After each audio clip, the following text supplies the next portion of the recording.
আজকে কি হলো? কৃষ্ণ সুদামা বলরাম শিক্ষার জন্য সন্দীপনী মুনির আশ্রমে এলেন। তা সন্দীপনী মুনি এবার একে একে সবাইকে ডাকছে, বলরাম বলো তুমি কি শিক্ষা নেবে? গুরুদেব আমি আপনার কাছ থেকে গদাবিদ্যার শিক্ষা গ্রহণ করতে চাই, ধনুর্বিদ্যার শিক্ষা নিতে চাই।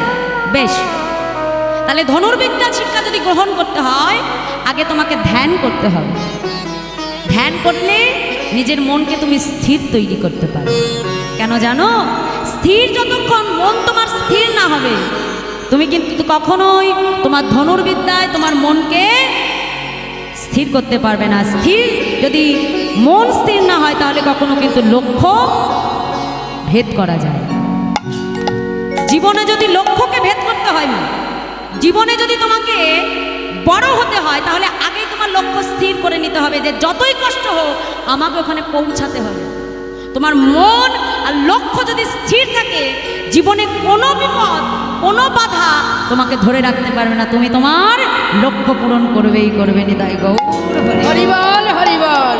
তাই লক্ষ্য তোমাকে পূরণ করবার জন্য আগে তোমার মনকে স্থির করে নিতে হবে।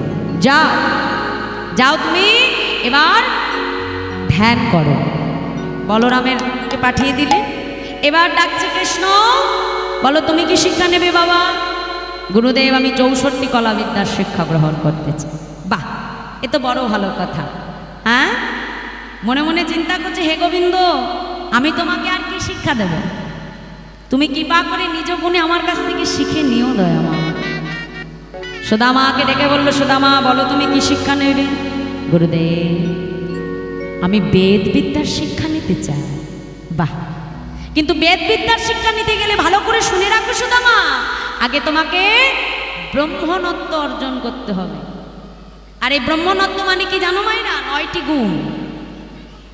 কাঁধে আমার পৈতে থাকলে আমি ব্রাহ্মণ হব না। ব্রাহ্মণের কাঁধে যে পৈতেটা থাকে তাতে কটা সুতো থাকে জানো? 9টি সুতো। ভালো করে কান খুলে শুনে রাখো, এগুলো শিক্ষার কথা। আর এই 9টি সুতো হলো ব্রাহ্মণের 9টি জিনিসের প্রতীক। সেটা কি?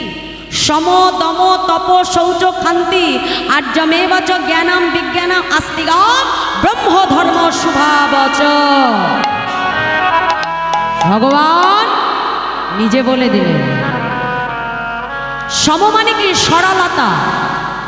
যে ব্রাহ্মণ হবে তার মনটা হবে সরল, শিশুর মতো। দম মানে দমন করবার ক্ষমতা, অর্থাৎ ইন্দ্রিয় সংযম। তপ মানে হলো তপস্যা। ক্ষান্তি মানে হলো ক্ষমা করা। আর্যমেবচ মানে সরলতা। জ্ঞানম মানে পড়াশোনা। বিজ্ঞানম অর্থাৎ বিশেষ জ্ঞান। ব্রহ্ম ধর্ম শুভাবচ, এই 9টি গুণ যার মধ্যে থাকে তাকেই আমরা ব্রাহ্মণ বলতে পারি। যাও সুদামা এই 9টি গুণ আগে তুমি অধিকার করো, তারপরে আমি তোমায় বেদ বিদ্যার শিক্ষা দেব। তাই আজ কৃষ্ণ বলরাম সুদামা তিনজনেই সন্দীপনী মুনির আশ্রমে বাবার শিক্ষা গ্রহণ করতে লাগলেন। একদিন গুরুদেব কৃষ্ণ সুদামাকে ডেকে বলছে, এই যে সুদামা তোমাদের গুরুমা সুমুখী দেবী বলছিলে যে তোমাদের জন্য একটু রন্ধন করবে, কিন্তু জ্বালানির কাঠ নাই, তা একটু জ্বালানির কাঠ এনে দিতে পারবে বাবা? সঙ্গে সঙ্গে কৃষ্ণ আর সুদামা বলছে, গুরুদেব আমরা থাকতে চিন্তা কিসের, আমরা এক্ষুনি যে গুরুমার জন্য কাঠের ব্যবস্থা করব। মনের আনন্দে কৃষ্ণ আর সুদামা ছুটে যাচ্ছে কোথায়? গভীর বনের মধ্যে। কেমন ভাবে? মহাজন বলছে, দেখো দেখো কৃষ্ণ আর সুদামারে পাঠাইল বনে। কৃষ্ণ আর হরি হরি কৃষ্ণ আর সুদামারে পাঠাইল বনে। কৃষ্ণ আর সুদামারে পাঠাইল বনে। আজ কাটা নিতে চলে তারা আনন্দিত মনে। কাটা নিতে চলে তারা আনন্দিত মনে। কাটা নিতে চলে তারা আনন্দিত মনে। কাটা নিতে চলে তারা আনন্দিত মনে। আজ আনন্দ আর ধরে না, আনন্দ আর ধরে না, আনন্দ আর ধরে না। আজ কৃষ্ণ আর সুদামার আনন্দ আর ধরে না। কৃষ্ণ আর সুদামার আনন্দ আর ধরে না। কাটা নিতে চলে তারা আনন্দিত মনে। কাটানিতে চলে তারা আনন্দিত মনে। কাটা নিতে চলে তারা আনন্দিত মনে। আর কাটা নিতে চলে তারা আনন্দিত মনে। হেন কালে হইল কথা ঝড় ভয়ঙ্কর, চারিদিকে দেখিলেন ঘন অন্ধকার। ঘন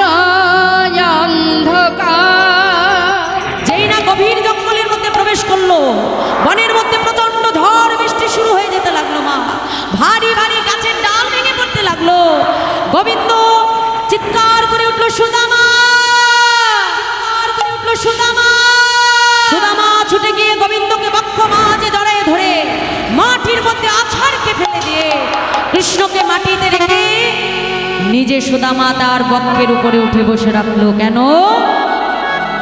যাতে ওই ভারী ভারী গাছের ডালগুলো এসে তার অঙ্গে লাগে। বৃষ্টি বজ্র বিদ্যুৎ যা হয় যেন তার অঙ্গে লাগে, কিন্তু তার কানাইয়ের অঙ্গে যেন এতটুকু আঘাত না লাগে। সারা রাত নিজের বুকের মধ্যে করে গোবিন্দকে আগলে রাখলো বন্ধু সুদাম। পরের দিন গুরুদেব প্রভাত হতে না হতেই এসেছে, কৃষ্ণ সুদামা কোথায় গেলি বাবা তোমরা? কৃষ্ণ, ও সুদামা, গুরুদেব গুরুদেব গুরুদেব গুরুদেব। যেই না চিৎকার করেছে সঙ্গে সঙ্গে সন্দীপনী মুনি ছুটতে ছুটতে এলো। কৃষ্ণ, সুদামা, তো তোমরা ভালো আছো তো বাবা? তোমাদের তোমাদের কারোর অঙ্গে কোনো আঘাত লাগেনি? গুরুদেব, আমার অঙ্গে আঘাত লাগবে কেমন করে গুরুদেব? ওই সুদামা সারা রাত আমাকে যে বক্ষ বাজে আগলে রেখেছে গুরুদেব, নিজের সমস্ত আঘাত সহ্য করেছে, কিন্তু আমার অঙ্গে এতটুকু আঘাত লাগতে দেয় না। শোনো কৃষ্ণ, সুদামার মতো এমন পরম বন্ধু তুমি আর জীবনে কোথাও পাবে না। শোনো, জীবনে যখনই কোনো বিপদ আসুক না কেন, এই সুদামার মতো পরম বন্ধুর হাত যেন কখনো তুমি ছেড়ে দিও না। হ্যাঁ, সুদামার কথা তুমি সদা সর্বদা মনে রেখো।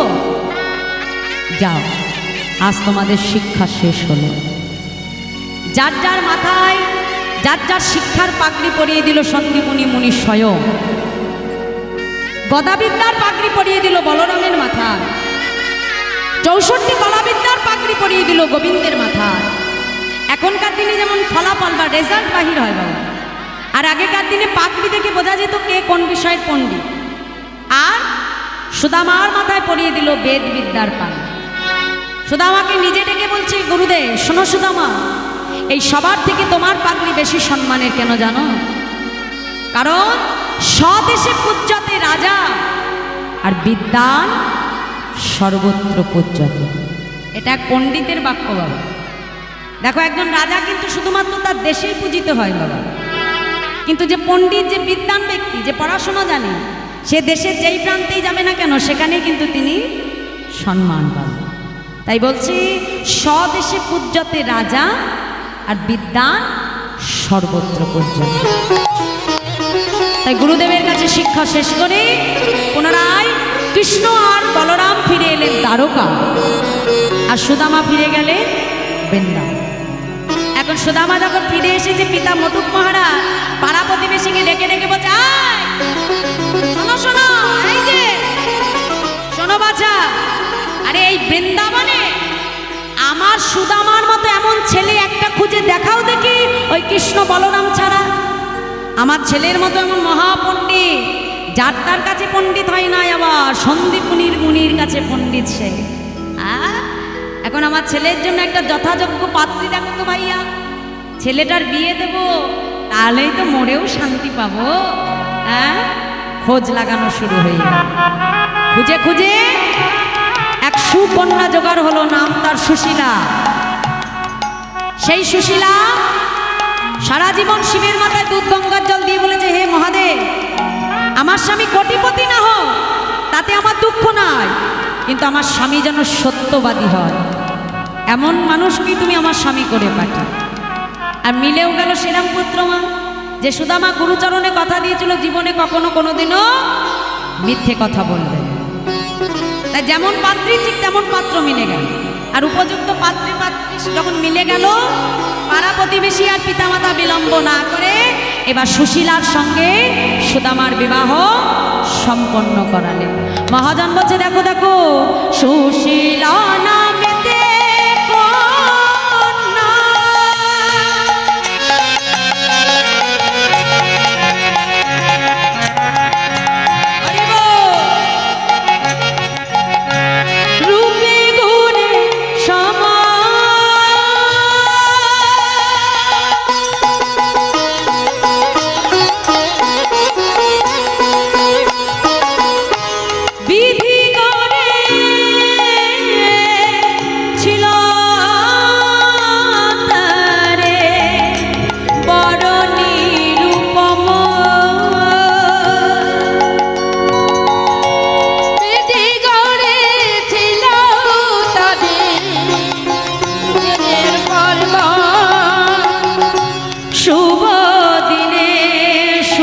শুভক্ষণে দুহার বিবাহ হইল।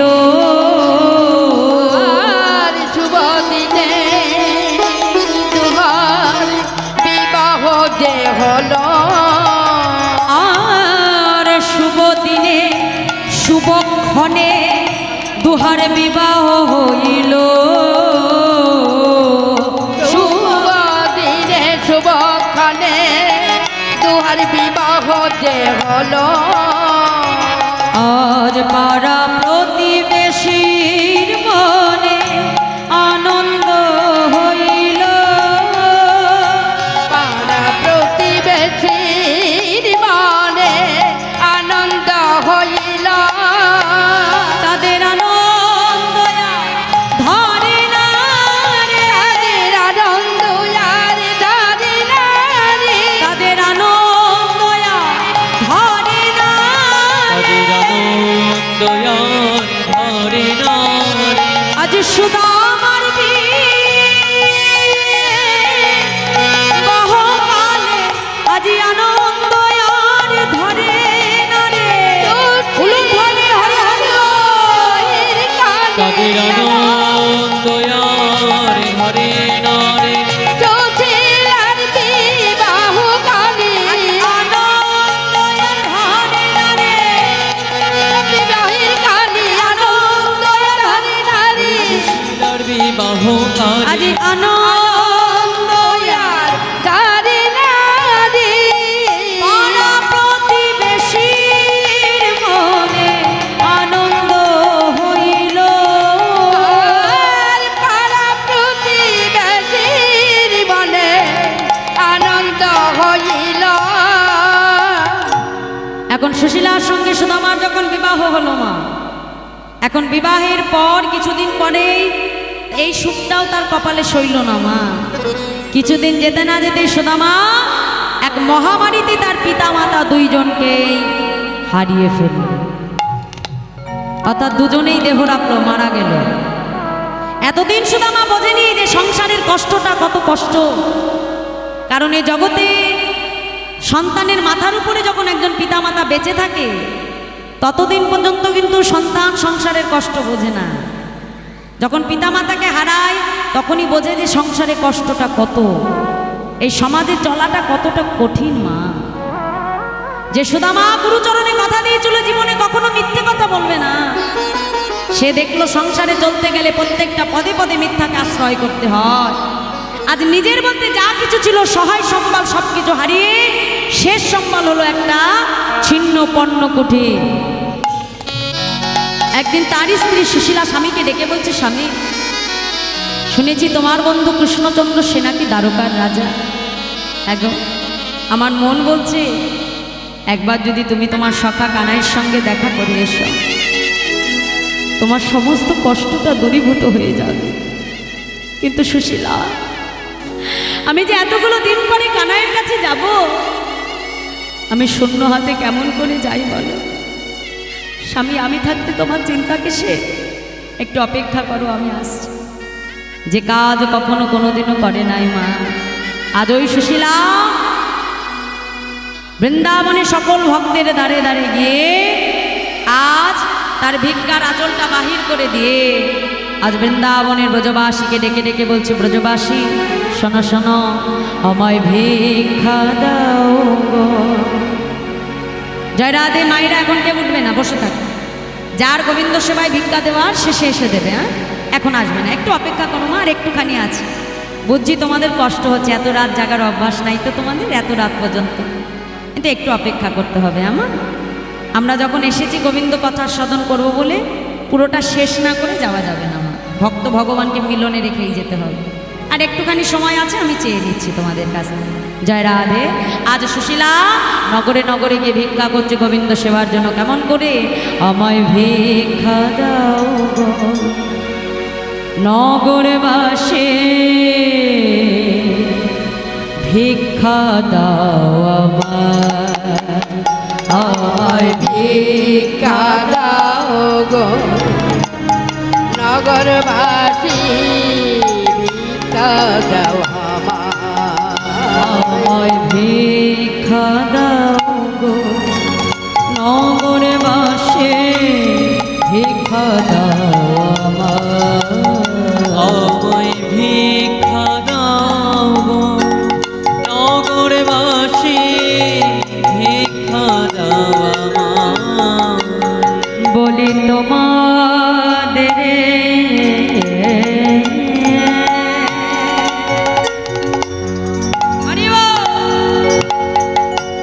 তোমাদের ভিক্ষা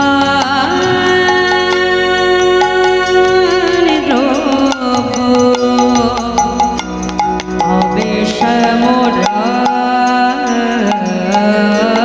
ভিক্ষা দাও আমায়, আমায় ভিক্ষা দাও গো, বলো হরে হরে হরে ভিক্ষা দাও আমায়। আমায় ভিক্ষা দাও গো নগরবাসী, ভিক্ষা দাও আমায়। ভিক্ষা করে চার পাড়া থেকে এক মুষ্ঠ চিরা জোগাড় করে এনেছে মা, কিন্তু এত বড় কাঙাল জানো মা,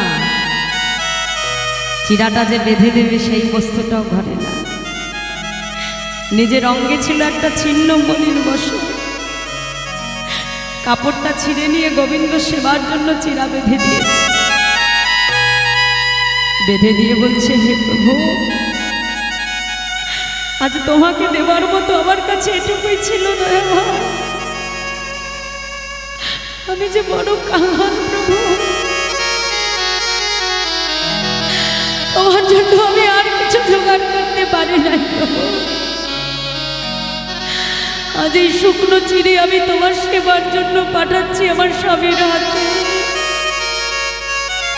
সদামার হাতে তুলে দিয়ে বলল, স্বামী যাও, আজ এটুকুই জোগাড় করেছি তোমার বন্ধুর জন্য, তুমি যে তোমার সখার কাছে এই উপহারটা তুলে দিও। চিড়ের পুটলিটা বক্ষ মাঝে জড়ায় ধরে যখন সুদামা যাচ্ছে না, মনে মনে চিন্তা করে, ওরে কাদা, এ জগতে কত ভক্ত তোকে কত কিছু দিয়ে সেবা দেয়, কিন্তু দেখ আমি এমনই কাঙাল রে কাদায়, আজ তোর সেবার জন্য আমি এক মুষ্ঠ শুকনো চিরা নিয়ে যাচ্ছি কানাই। কানাই, যোগী জানে যোগী পাই না, ঋষি জানে ধ্যানে পাই না, সেই যোগাতীত ধ্যানাতীত আমার শ্রী কানাই, আজ সেই কানাইয়ের পীর কাছে কিনা আমি এক মুষ্ঠ শুকনো চিরা নিয়ে যাচ্ছি। কানাই, এ জগতে কত ভক্ত তোকে কত কিছু দিয়ে সেবা দেয়, কত রাজভোগ দেয়, পরমান্ন দেয়, কিন্তু দেখ কানাই, আমি এত বড়ই কাঙাল, তোকে দেবার মতো আজ আমার কাছে কিচ্ছু নাই রে কানাই। বন্ধুর কথা চিন্তা করতে করতে কি হলো, সুদামার নয়ন জলে চিরার পুটলিটা ভিজে গেল। আর ওই চিরার পুটলিটা নিয়ে মা যেই না দ্বারকার রাজদুয়ারে এসে পৌঁছালো, প্রহরীরা সুদামার চেহারা দেখে সুদামাকে ডেকে বলছে, আয় ভিখারি, তুম কাহা সে আই হো? হ্যাঁ, কোথা থেকে এসেছো তুমি? চলে যাও। তুমি জানো না এটা কোনো ভিখারির টাকা নয়, এটা রাজপ্রাসাদ, মহারাজ থাকে এখানে, তুমি কেন এসেছো এখানে? চলে যাও বলছি। সুদামা ছুটে গিয়ে দাঁড়িদের চরণটা জড়িয়ে ধরেছে, তোমরা ভুল করছো, আমি কোনো ভিখারি নই, আসলে তোমাদের যে মহারাজ কৃষ্ণ, ওই কৃষ্ণচন্দ্র হলো আমার বাল্যবেলার বন্ধু, আমার সখা। কি কি বললে তোমরা? কি বললে? কি বললে তুমি? আমাদের মহারাজ কিনা পথের এই সামান্য এক ভিখারির বন্ধু? হ্যাঁ, তুমি আমাদের সঙ্গে তামাশা করছো? দূর হয়ে যাও বলছি, ধাক্কা দিয়ে সুদামাকে ফেলে দিল। ছুটে এসে আবার পাটা জড়িয়ে ধরেছে, দাঁড়িয়ে তোমরা আমাকে ভিখারি বললে, দাঁড়িয়ে আমাকে কাঙাল বললে। কাঙাল তো আমি বটেই দাঁড়িয়ে, কিন্তু জানো আমি যে জগতে অর্থের কাঙাল নই দাঁড়িয়ে, অর্থের কাঙাল আমি নই, আমি যে কৃষ্ণ প্রেমের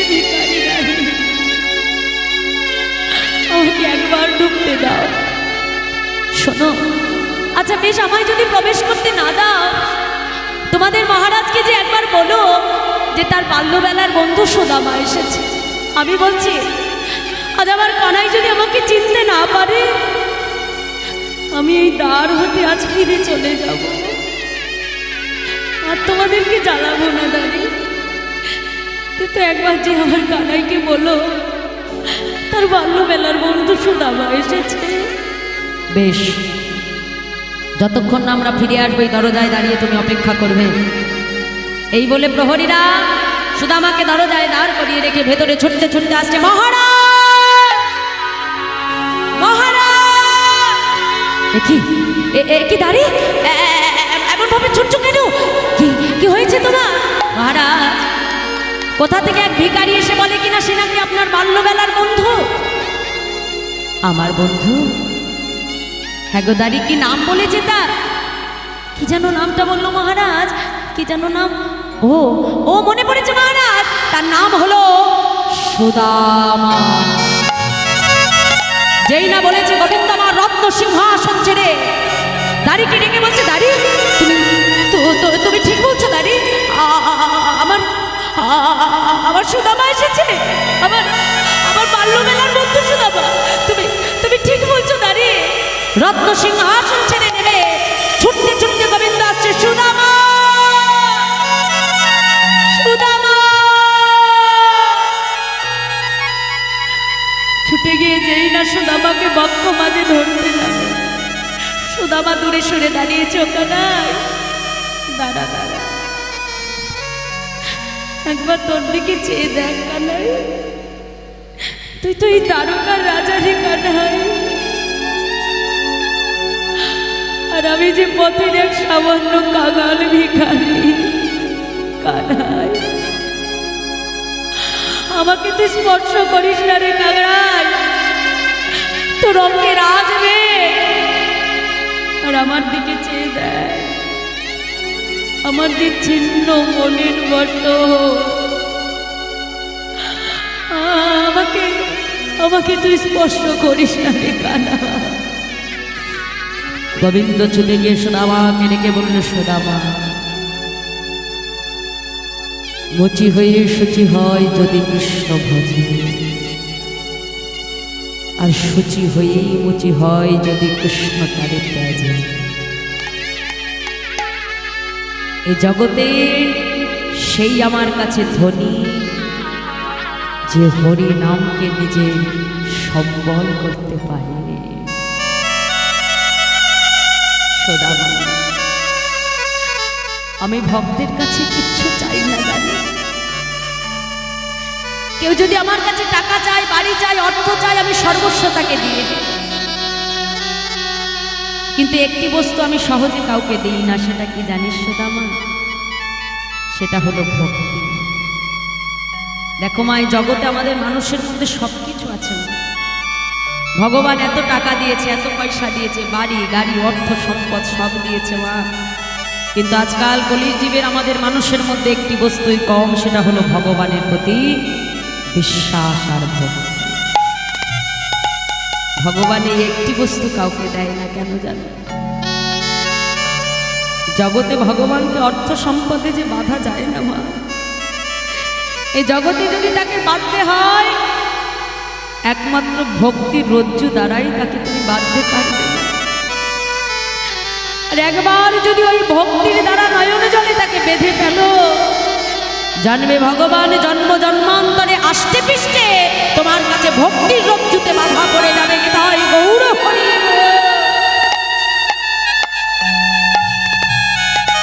আর একবার যদি তাকে বেঁধে ফেলা যায় না, তুমি ভুলে গেলেও কি হবে, ভগবান তোমাকে আর ভুলবে না। সুদামা, আয় আমার সঙ্গে আয় বলছি। ঘরের মধ্যে নিয়ে গিয়ে সিংহাসনের উপরে বসিয়ে নিজের হাতে নিজ নয়ন জলে সুদামার চরণ ভগবান ধুইয়ে দিয়ে সেবা দিয়ে যখন পালঙ্কে শুয়ে আছে, ধীরে ধীরে ভগবান কক্ষে প্রবেশ করল। ডেকে বলছে, হ্যাঁ সুদামা, এতদিন পরে যে আমার কাছে এলি, আমার জন্য কি উপহার এনেছিস? এখন ভগবানের ওই বিশাল রাজ ঐশ্বর্য দেখে না মা, এত দামি দামি রাজভোগ, মন্ডা, মিঠাই, এত দামি দামি খাবারের কাছে ওই শুকনো চিড়েটা আর সুদামা বার করতে পারছে। লুকিয়ে রেখে মনে মনে বলছে, কানাই রে, জানিস তো জীবনে কখনো আমি মিথ্যে বলিনি রে কানাই, কিন্তু আজ যদি মিথ্যে বলতে হয় আমি তাও বলবো রে কানাই, কিন্তু এই শুকনো চিড়ে আমি কিছুতেই তোকে সেবা করাতে পারবো না রে কানাই। সুদামা বলছে, ও কানাই, আজ তো আমি তোর জন্য উপহার আনতে ভুলে গেছি রে কানাই। ভগবান মনে মনে চিন্তা করলো, বেশ তুমি দেবে না, আর আমিও দেখি কতক্ষণ তুমি আমার কাছ থেকে লুকাতে পারো। ভগবান তো চতুরের শিরোমণি মা। সুদামাকে ডেকে বলে, আচ্ছা বেশ ও সুদামা, হয়তো আমার জন্য উপহার আনতে তুমি ভুলে গেছো। তা হ্যাঁ গো সুদামা, এতদিন পরে যে দুই বন্ধুর আমাদের দেখা হলো, আসো তো দুই বন্ধুকে ধরে একটু ভালো করে আলিঙ্গন করি। নিতাই গৌর হরি বল। এখন আলিঙ্গন করতে গেলে কি করতে হবে বাবা? এইভাবে কি আলিঙ্গন করা যায়? আমরা কি করে করি? দুটো বাহু প্রসার করে, আর যেই না দুই বাহু বাড়িয়ে দিয়েছে মা, পড়বি না পর ওই চিরার পুটলিটা একেবারে গড়িয়ে গিয়ে ভগবানের চরণের সাক্ষে পড়েছে। ভগবান ছুটে গিয়ে চিরার পুটলিটা যেই না তুলে নিয়েছে, যেই না পুটলিটা খুলতে যাবে, সুদামাকে ডেকে বললো, সুদামা এই যে বললি আমার জন্য উপহার আনিস নাই, এই তো আমার উপহার। চিড়েটা তুলে যখন বদনে দিতে যাবে বলছে, কানাই ওই চিড়ে তুই খাস না রে কানাই, তোকে কত রাজ ঐশ্বর্য দিয়ে রাজভোগ দিয়ে সেবা দেয় রে কানাই, আর এই শুকনো চিড়ে তুই কেমন করে খাবি? যেই না চিড়ে হাত দিয়েছে ভগবান দেখছে চিড়েগুলো ভেজা। ওমা সুদামা, পাছে আমার খেতে কষ্ট হবে বলে চিড়েগুলো বুঝে ভিজিয়ে এনেছিস? সুদামা বলছে, না রে কানাই, চিড়েটা আমি ভিজিয়ে আনিনি। কি জানিস, পথে তোর কথা চিন্তা করতে করতে হয়তো আমি নিজেও জানি না, অজান্তে আমার নয়ন জলে এই চিরার পুটলিটা কখন ভিজে গেছে। কানাই আমি চিড়ে ভিজিয়ে আনিনি রে কানাই। গোবিন্দ আজ সুদামাকে ডেকে বলল, সুদামা আজ যেমন করে তুমি আমার জন্য ভিক্ষা করে এনে নয়ন জলে সেই চিড়ে ভিজিয়ে যেমন করে তুমি আমার সেবা দিলে, তোমার সম্মুখে দাঁড়িয়ে আমি কথা দিলাম, আগত কলিযুগে ঠিক তোমার মতো করে কোনো ভক্ত যদি ভক্তের দাঁড়িয়ে দাঁড়িয়ে ভিক্ষা করে এনে নয়ন জলে বক্ষ ভাসে কোনো ভক্ত যদি আমায় চিরা সেবা দেয় মাটির মালসায়, আমি ভগবান হয়ে ভক্তের ভিক্ষা করা সেই চিরা গ্রহণ করবো। তাই গৌর হরি বল। তামাগো সেই থেকে আজও পর্যন্ত এই যে আমরা নামযজ্ঞে মহাপ্রভুর ভোগে আমরা কি দিই? মাটির মালসায় চিড়ে দিই না মা?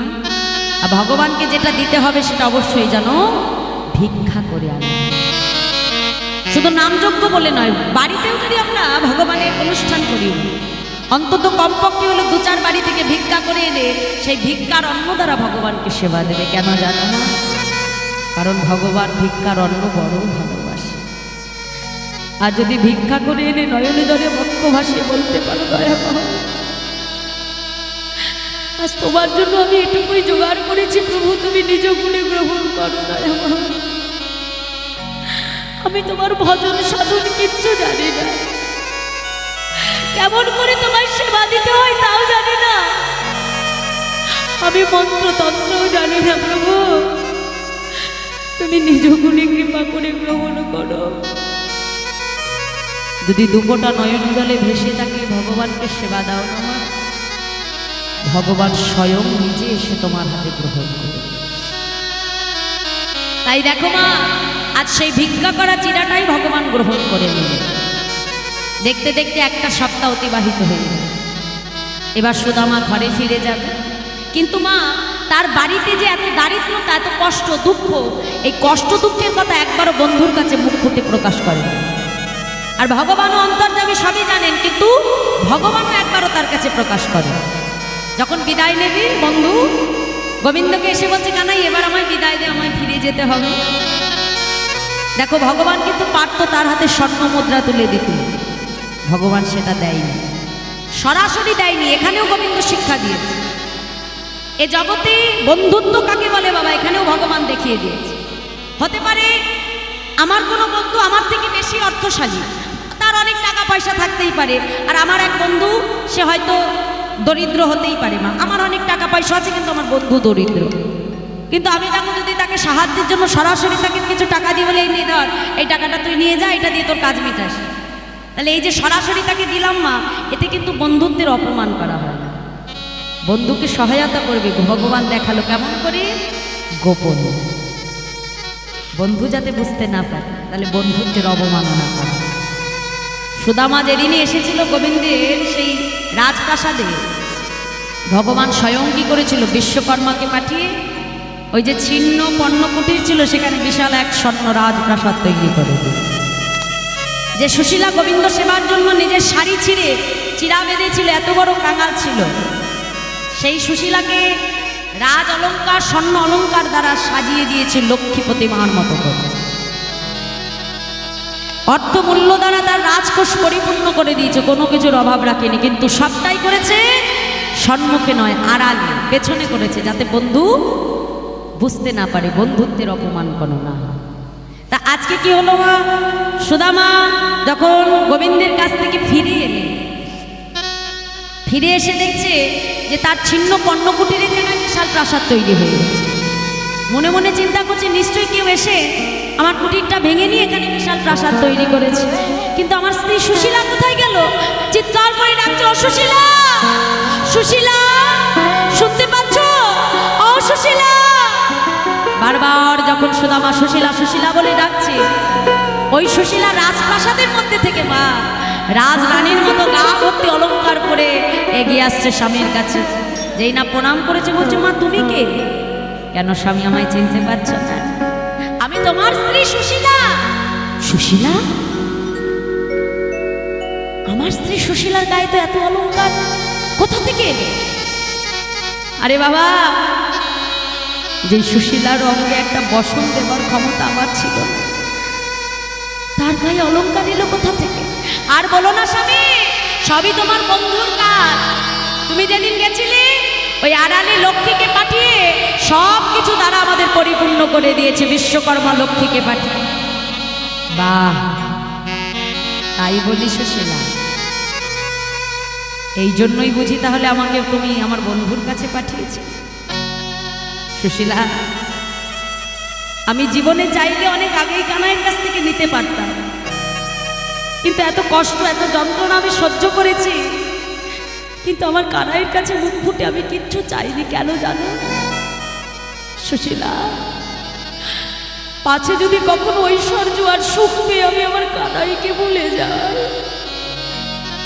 ও সুশীলা, রাম ভক্ত তুলসীদাস জি তিনি স্বয়ং বলে দিয়েছিলেন, दुख पायो से हरि भजे सुख ना भजे कई, सुख में जो हरि भजे दुख कहाँ से आई, मनुआ दुख कहाँ से आई।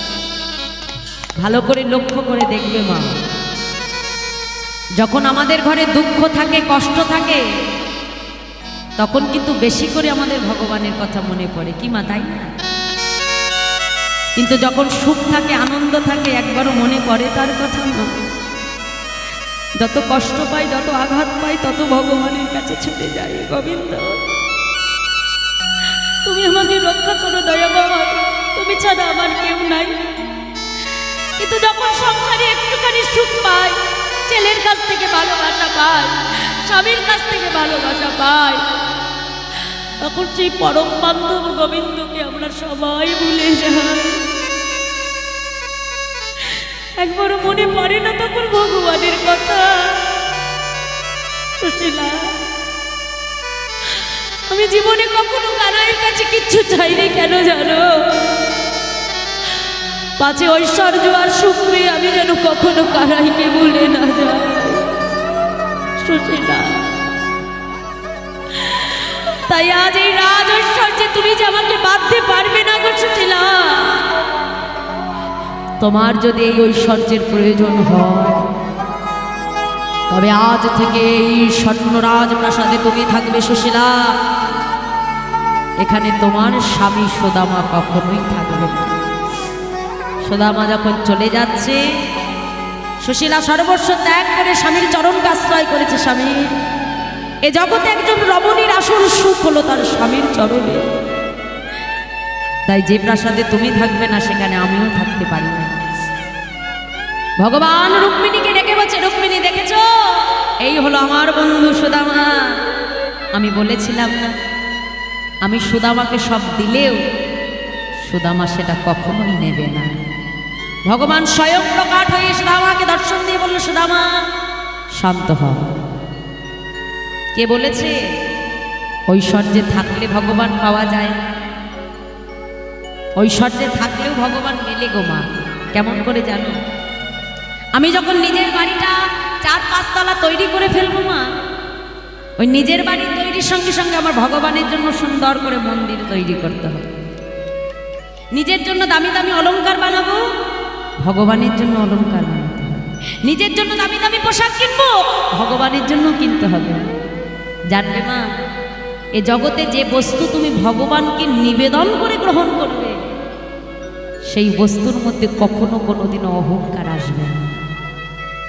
আর যেই বস্তু বাবা ভগবানকে নিবেদন না করে নিজে ভোগ করতে যাবে, যখন নিজে মালিক সাজতে যাবে, ভগবানকে মালিক না সাজিয়ে, দেখো আমাদের সমাজে এখনো এমন ধনী আছে মা যে নিজে মালিক সাজতে যায় না, বলে এটা আমার নয়, সবই আমার প্রভুর।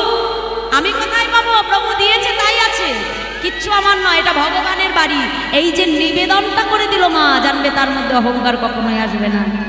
আর যে মনে করবে না আমার বাড়ি, আমার ঘর, আমার গাড়ি, আমার স্ত্রী, ওই আমার যখনই মনে করবে, জানবে সেখানে আর ভগবান থাকবে না। নিতাই গৌর। তাই গ্রহণ করতে হবে ভগবানকে নিবেদন করে, আর ভগবানের নিমিত্তে যখনই দান করে দেবে মা, সেই বস্তুর মধ্যে কখনো অহংকার আসবে না। ভগবান সুদামাকে ডেকে বললো, সুদামা যা, আজ থেকে এই রাজপ্রাসাদে থেকে আজ তুমি আর তোমার স্ত্রী এখানে বসেই তোমরা আমাকে স্মরণ করে তোমাদের বাকি জীবনটা অতিবাহিত করো। কখনো কোনো মায়া, কোনো ঐশ্বর্য তোমাদেরকে স্পর্শ করতে পারবে না। তাই গোবিন্দের কৃপায় ওই বৃন্দাবনের বাকি জীবনটা সুদামা অতিবাহিত করেছিল মা। তাই সত্যযুগে যিনি ছিল প্রদ্যুম্ন, ত্রেতা যুগে তিনি হলো ভরত, দ্বাপর যুগে তিনি হলো কৃষ্ণের পরম বন্ধু সুদামা, আর এই কলিযুগে সেই সুদামা হলো আমার চৈতন্য মহাপ্রভুর পরম বন্ধু, যার নাম হলো সুন্দরানন্দ পণ্ডিত, যিনি এই কলিযুগে আবির্ভূত হয়েছিলেন বাংলাদেশের যশোর জেলার মহেশপুর গ্রামে। নাম ছিল তার সুন্দরানন্দ পণ্ডিত, অর্থাৎ বৃন্দাবনের সেই সুদামা কলিযুগে হলো সুন্দরানন্দ পণ্ডিত। আর এতই তার কৃষ্ণ প্রেম ছিল মা, স্বয়ং নিজে কুমিরের পিঠে বসে কৃষ্ণ প্রেমের প্রচার করেছিল। একদিন তার মনে বড় বাসনা হয়েছিল, আজ আমি ভগবানকে কদম ফুল দিয়ে পুজো দেব। কিন্তু কদম ফুল সে তো আর সবসময় পাওয়া যায় না মা, ফোটে কখন? কদম ফুল কখন দেখতে পাই? বর্ষাকালে, তাই তো? সবসময় তো ফোটে না। এখন তার মনে বাসনা হয়েছে, আজ আমি কৃষ্ণকে কদম ফুলের সেবা করব। আর এমনই তার মনের ইচ্ছা, আর এমনই ভক্তিমা, ভগবানের ইচ্ছায় সেদিন, ভক্তের ইচ্ছায় ভক্তের মনোবাসনা পূর্ণ করবে বলে ভগবান সেদিন জামির গাছে, অর্থাৎ জাম গাছে সেদিন ভগবান কদম ফুল ফুটিয়ে দিয়েছিলেন। তাই গৌর হরি বল। আর সেই ফুলে গোবিন্দ সেবা করেছিল। তাহলে 4 যুগের কথাই আমরা আস্বাদন করলাম মা। 4টি যুগের কথা আমরা জানতে পারলাম যে কৃষ্ণের সঙ্গে সুদামার শুধুমাত্র দাপর যুগে নয়, সত্য, ত্রেতা, দ্বাপর, কলি 4 যুগেই তাদের বন্ধুত্ব এমনভাবে বজায় ছিল। নিতাই গৌর হরি বল, হরি বল। তাহলে বোঝা গেল তো ভাইরা, জয় রাধে। তাই আসো আজ এই কলিযুগী 2 বন্ধুকে আমরা এখানে মিলনে রেখে আজকের মতো আমরা লীলা বিশ্রাম করবো। জয় রাধে। তাই মহাজন বলছে, দেখো দেখো সুন্দরানন্দ পণ্ডিত বন্দি বড় আসে, সুন্দরানন্দ পণ্ডিত বন্দি বড় আসে, ফুটিল কদম্ব পুষ্প জামিরের গাছে, ফুটিল কদম্ব পুষ্প জামিরের গাছে।